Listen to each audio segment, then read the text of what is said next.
एक महत्वपूर्ण ऋण योजना एमएसएमई ऋण योजना यानी सूक्ष्म, लघु और मध्यम उद्योग ऋण योजना ये है। ये एमएसएमई मंत्रालय द्वारा ये ऋण योजना चलाई जा रही है। देखिए, इसके लिए जो एलिजिबल सेक्टर है, जो पात्र क्षेत्र हैं, उन पात्र क्षेत्रों में मैन्युफैक्चरिंग, सेवा, रिटेल और ट्रेडिंग, ये 4 सेक्टर इसके लिए पात्र हैं।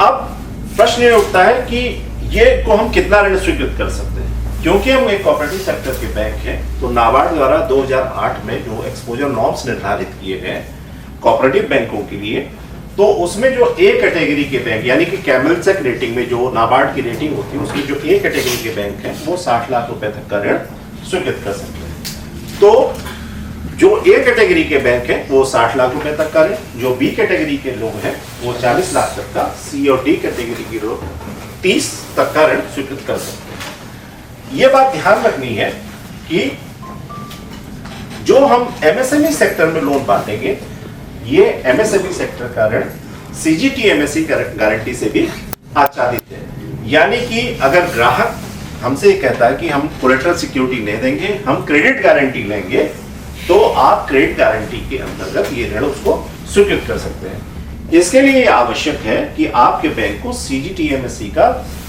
सदस्य होना या वहां पर आपके बैंक का रजिस्ट्रेशन होना आवश्यक है। अगर आप सीजीटीएमएसई में रजिस्टर्ड नहीं है तो आप किसी भी ग्राहक को ये जो गारंटी है वो प्रदान नहीं कर पाएंगे। अब इस प्रकार का ऋण करने के लिए हमें क्या ध्यान रखना है, तो देखिए, जिस प्रकार से हम अन्य प्रकार के ऋण करते हैं उसी प्रकार से इस ऋण में भी हमें ऋणी की केवाईसी, उसके फर्म की केवाईसी हमको लेनी है। इसके साथ ही साथ हमें सिबिल स्कोर प्राप्त करना है। अगर ये एग्जिस्टिंग यूनिट है, पहले से काम कर रही है एमएसएमई के क्षेत्र में, तो इसमें सिबिल इसकी सीएमआर रिपोर्ट निकलती है। सीएमआर का मतलब होता है सिबिल एमएसएमई रैंक रिपोर्ट, ठीक है।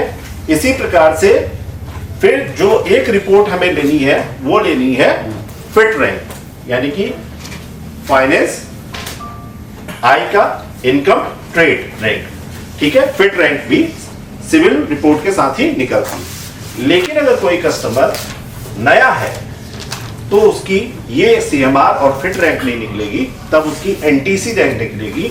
एनटीसी का फुल फॉर्म होता है न्यू टू क्रेडिट, तब ये रैंक निकलेगी और इस रैंक के आधार पे हम ये ऋण स्वीकृत या अस्वीकृत कर पाएंगे। ऋणी से क्या क्या और चीज लेनी है, तो ऋणी से हमें केवाईसी डॉक्यूमेंट के अतिरिक्त उसकी डीपीआर, डिटेल प्रोजेक्ट रिपोर्ट और प्रोजेक्टेड बैलेंस शीट। अगर वो पहले से काम कर रहा तो पिछले वर्षों की जो भी बैलेंस शीट है, लास्ट 3 साल की या 2 साल की अवेलेबल है तो 2 साल की बैलेंस शीट लेंगे और उसके बाद उसकी एनालिसिस करके अप्रेजल करते हुए हम ऋण स्वीकृत करने पर विचार कर सकते हैं या विचार करेंगे।